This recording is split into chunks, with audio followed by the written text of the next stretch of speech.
Bonjour, c'est Gilles sur boursicoté.com. Voici l'analyse technique du CAC 40 pour cette journée du 1er juin 2015. Avec aujourd'hui une séance beaucoup plus hésitante par rapport à celle de vendredi, puisqu'après après une ouverture en légère hausse, eh bien le CAC 40 clôture quasiment sur les mêmes niveaux à 5025,30, perdant un peu plus de 17 points par rapport au cours de clôture de vendredi, gagnant un peu plus de 17 points par rapport au cours de vendredi, et donc plus 0,35% pour le CAC 40 sur cette séance. Malgré tout, donc, nous restons dans un flux baissier avec des plus hauts, des plus bas inférieurs au précédent, et une clôture légèrement positive. Alors vendredi, je vous avais indiqué cette zone ici des 5010 points comme étant la zone majeure. Alors pourquoi? Tout simplement parce que nous avions ici le contact, nous avions ici cette zone horizontale, et ce que je vous avais indiqué, c'est que ces deux zones ici se croisaient et qu'elle aurait donc beaucoup d'influence ici sur ces deux bougies.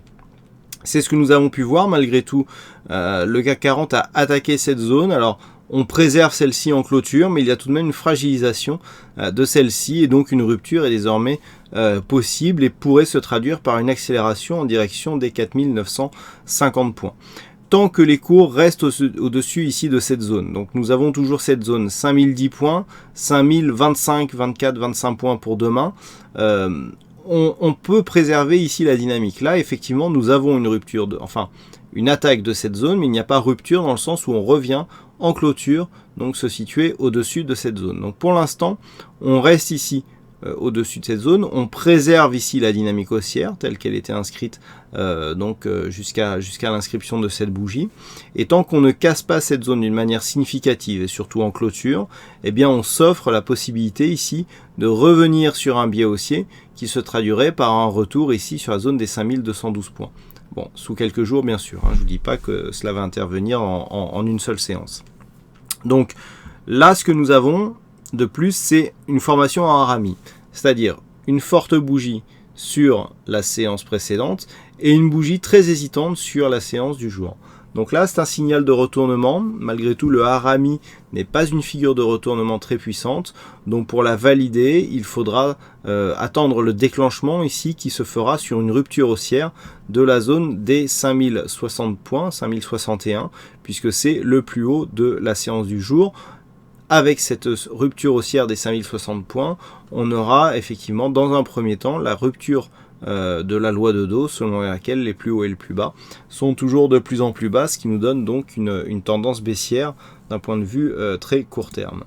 Sur les indicateurs, on a une certaine neutralisation qui s'opère sur le RSI. Le stochastique confirme donc son signal baissier qui avait commencé vendredi dernier. Donc on a ici l'indicateur qui descend accompagné de sa ligne de signal. Le MACD repasse en territoire négatif. On a les histogrammes ici qui continuent à progresser d'une manière négative et donc qui repassent sous l'axe de leur progression. Et du point de vue des volumes, alors on confirme, je dirais, la tendance baissière, puisque nous avions donc une phase de baisse avec de forts volumes sur la précédente séance. Nous avons une séance hésitante avec de faibles volumes et donc une clôture haussière sur la séance du jour. Donc on a ici tous les éléments d'une continuité baissière, puisque on n'a pas de hausse des volumes sur une séance hésitante, qui aurait traduit plutôt une possibilité de retournement de tendance. Je vous en parle souvent. Là c'est l'inverse, on a une séance effectivement plus hésitante mais avec moins de volume, donc moins de conviction, ce qui pour une bougie hésitante est normal, et donc on confirme la tendance de base qui a été impulsée par la bougie précédente, donc bougie baissière. Donc faible faible volume, en tout cas forte baisse des volumes, et puis des cours qui, on voit bien la progression. Du coup on a toujours une prédominance ici des histogrammes rouges par rapport aux histogrammes verts. Donc du point de vue des volumes, on reste plutôt baissier sur cette phase avec une petite baisse de la volatilité.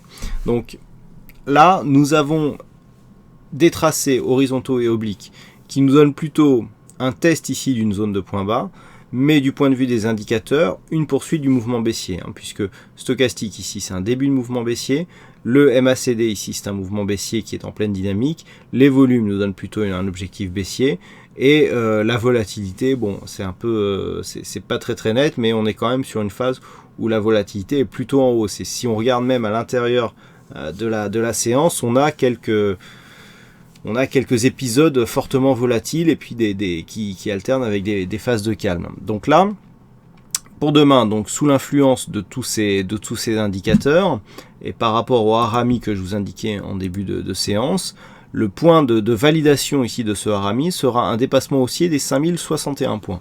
Ça sera le déclencheur. Par contre, si on continue ici à venir marquer des nouveaux points bas significatifs, après avoir testé ici cette zone de support, nul doute que nous viendrons le casser en clôture, et auquel cas l'objectif sera ici la zone des 4950 points, voire ici en cas d'accélération la zone des 4863 points. Ça, ce sont les points pour demain. Alors, par contre, là ce que nous avons, c'est d'un point de vue moyen terme, on a tout de même une neutralisation. Pourquoi? Nous étions ici sur une phase de hausse. Contact répété sur la bol sup, on casse ici la moyenne mobile 20 exponentielle, bol inférieur, attaque ici, on retrouve la moyenne mobile 20 exponentielle, bol inférieur, mais avec une moindre amplitude. Hein, donc ça, c'est un signal d'un affaiblissement de la tendance baissière. Et on alterne ici avec une bol sup et on casse la moyenne mobile 20 exponentielle. Actuellement, on se place dans une configuration où d'un point de vue moyen terme, nous avons alternance de contact entre bol sup et bol inférieur. Donc pour l'instant, il ne s'agit pas d'un mouvement de retournement, il s'agit d'un mouvement de stabilisation.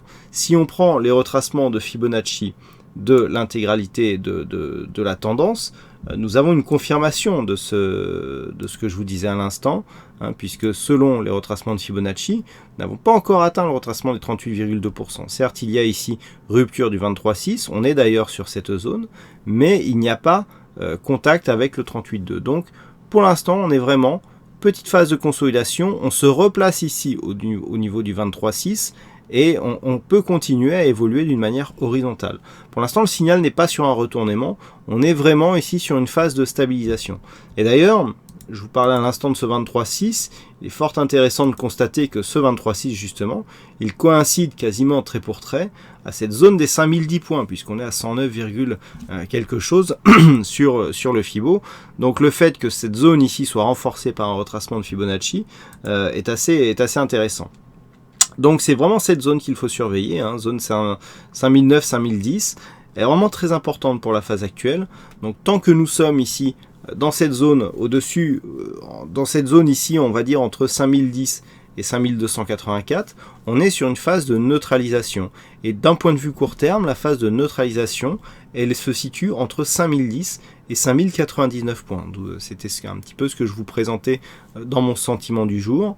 Alors après, on a bien eu effectivement une petite attaque de cette zone des 5010 points, mais les cours ont réintégré d'une manière assez rapide. Donc c'était le premier test, alors à voir si les suivants eh bien, seront aussi virulents. De toute façon, si on multiplie les tests sur une zone, qu'elle soit oblique ou horizontale, eh bien, cette zone finira par céder.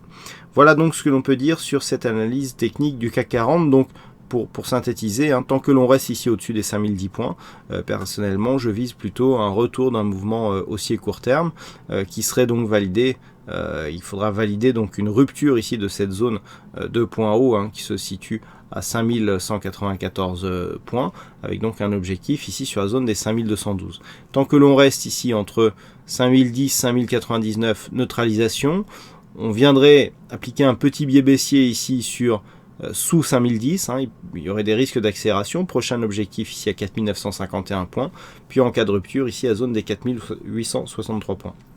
Voilà donc, hein, pour finir donc ce que l'on peut dire sur cette analyse technique du CAC 40. Alors aujourd'hui il y avait un fixing, c'est Bono qui reprend les bonnes habitudes et qui gagne ce fixing. Bravo à toi Bono. Et puis en ce qui concerne les statistiques, alors on a trop peu de cas significatifs pour illustrer cet exemple. Donc sachez que la stat dans l'état en tout cas n'est pas exploitable selon les paramètres que j'utilise habituellement. Donc on va essayer d'affiner un petit peu, mais a priori on est sur une configuration relativement rare. Voilà donc, je vous souhaite à toutes et à tous une bonne soirée, bonne chance au prochain trade, et on se donne donc rendez-vous dès demain pour d'autres analyses techniques sur le site boursicoté.com. Bonne soirée à tous.